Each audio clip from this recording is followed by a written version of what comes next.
Bab 9, Tanah Terjanji. Sudah berbulan-bulan sejak pengalaman meditasi mendalam saya di Ocala National Forest itu. Sisa-sisa dari pengalaman itu adalah aliran energi yang konstan sampai ke titik di antara dua alis dan rasa membara di dalam jantung. Tak satu pun dari kekuatan ini mereda seiring berjalannya waktu. Dalam faktanya, kerinduan untuk menyelam lebih dalam terus meningkat setiap hari. Ini terasa seperti tergila-gila pada seseorang, tapi tidak bisa menemuinya. Saya mulai berpikir untuk meninggalkan kuliah dan menjalani hidup dalam kesunyian. Tugas kuliah saya telah selesai dan tidak ada yang mendorong saya untuk segera mengikuti ujian kualifikasi. Ditambah lagi, saat itu saya cukup yakin bahwa saya tak akan pernah mengikuti ujian tersebut.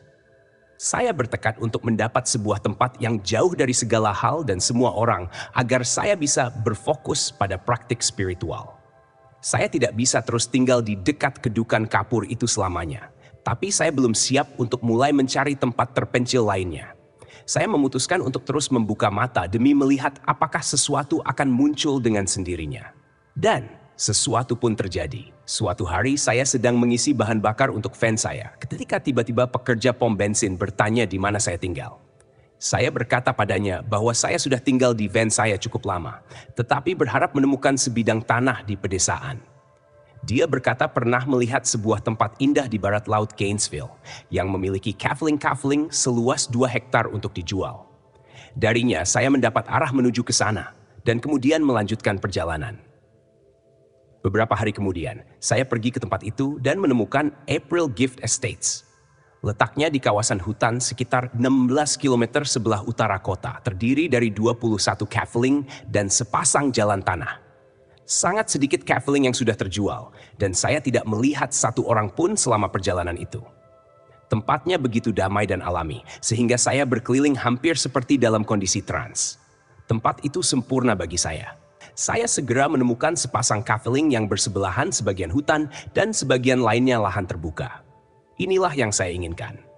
Saya memarkir van dan berjalan melewati hutan menuju lahan. Rasa ketika berpindah dari hutan menuju keterbukaan yang tiba-tiba sungguh luar biasa. Ada aliran cahaya dan sebuah rasa akan keluasan. Saya berjalan menaiki bukit menuju pagar pembatas di sisi utara properti. Properti ini berbatasan dengan padang rumput indah yang menurun ke sebuah sungai kecil yang ditumbuhi pepohonan di kanan kirinya. Seluruh sisi utara kafling ini menghadap ke pemandangan menakjubkan itu.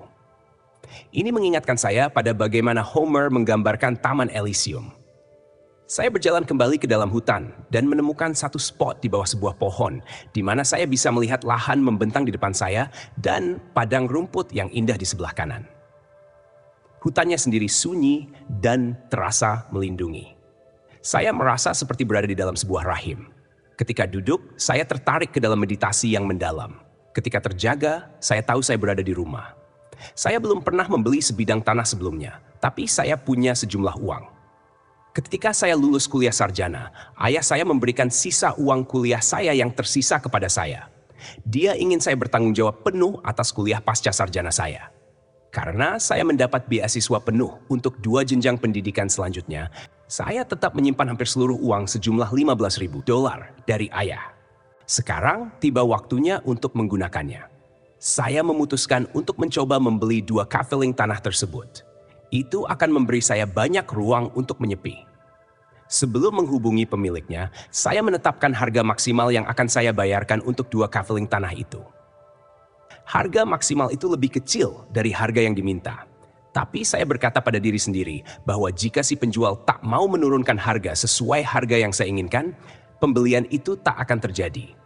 Saya sepenuhnya berdamai dengan hasil apapun yang akan terjadi. Ternyata, rasa tidak terikat memberi saya kekuatan yang saya butuhkan untuk bernegosiasi harga. Saya berhasil dalam negosiasi, tetapi saya tidak merasakan kebahagiaan. Yang saya rasakan adalah sebuah tekad yang bulat. Yang akan saya alami ke depannya tak akan mudah. Saya sudah berkomitmen penuh untuk melakukan perjalanan melampaui diri saya. Sekarang saya akan berkomitmen melakukan segala hal untuk mewujudkannya.